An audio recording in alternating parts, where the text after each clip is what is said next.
তাই মায়ের মন্দির হবেই, আটকানো ক্ষমতা কারো নয়। কোন ভক্ত বোকা নয়, তারা জেনে গেছে মঙ্গলা মায়ের কাছে বা কৃষ্ণকালী মায়ের কাছে এলে, খালি হাতে এলে ভরা হাতে সে যাবেই। এখানে যত ভক্তরা দাঁড়িয়ে আছে কষ্ট পাচ্ছেন, মা কাউকে নিরাশ করেননি, সবাইকে কিছু না কিছু মা বরাদ্দ করেছেন।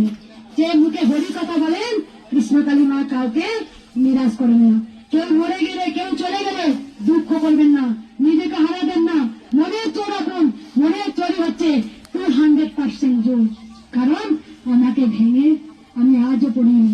তাই হাজার হাজার ভক্তরা মায়ের কাছে এসেছেন, শুধু একবার বলুন জয়। বেতরা